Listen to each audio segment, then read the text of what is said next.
gammachuu kee eessa keesse? Qabeenya kee guyyaa dhabaa yoo gadditu siif awwaatu sunsuma yaada kee gidduu ramaciirra siif dhaabbatu. Ani bade yaa tabbana nan dhageessuree yaadache jechaa gaafa tarqiinfattu kan maseenarraa siif dhalche. Yeroo saafaa yeroon tolle gaaddidduu gaaddisa keetii yeroo tolu yeroo jiru qooddataa miirota keetii. Siifii qabbana gidduu riqicha gaarii ta'e kan walitti sin dhiyeesse tasgabbeessaa miira keetii dhaggeeffataa waca keetii gammachuu kee eessa keessee? Siifan gaaffii qaba haa jennu ani riyyaa keetiin keessummaa kee ta'ee mana keessan dhufe. Utuu maniin turin abbaan kee dubbannaan callisi jedheen cufe. Waan koos kan hin galleef abbaan kee na laalee seeqee dabarfate. Haati kees dhufanii nagaanuun jedhanii maaddiin nu dhiyaate. Anis maal garuu mana naa miillaan ittoo tolchuu maaliif hin mi'aawu?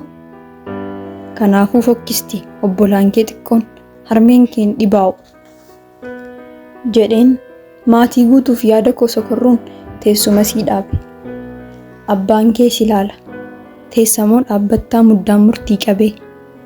Kaleessa alatti gaafa namaaf ka'u kabajaan na beekta jaallachuu koo malee jibbuu koo hin agarre ija maaliin qeeqxa. Kaleessa alatti gaafa namaaf ho'e ragaan tokko si akka ati yaaddutti halkanni dheerateef urjiin ta'u ji'i. Eessarraa jalqabda? Anaan eenyu gootee abbaa keef ibsita? Sooyyoman sii mure qottootti deebisuuf eessatti dabsita? Gaaffiin koo maal seeti? Wanta rakkoon qabu jettee hiriyyaa taateef michoota kee hin taane. Iddootti natti tola jettee oltee bubbulte waaqayyoof nagaan laanne. Dhuganii machaa'uu, miroomaaf sagaduu, ariisaa qabeenyaa, du'a faana baduu, jaalala hiriyyaa waaqtolcheef gabroomuu, ilkaan ollaaf bula namoomaan saroomuu, baay'ifannaaf raamormaa ol ragaduu, guuttannaa callaatti re'ee faaccamaduu.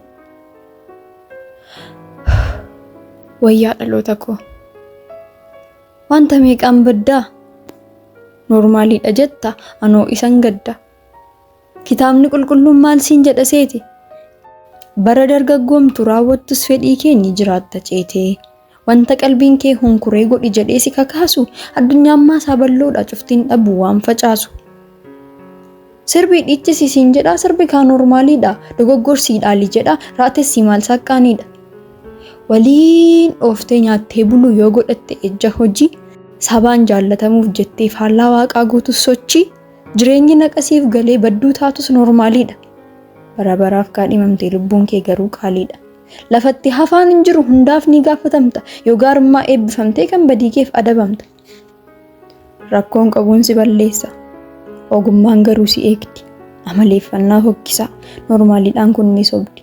Normaaliidhaan normaalee waamaa ooluu nu normaaliidha. Cubbuun garuu hin seelkofne duris har'as badiisadha.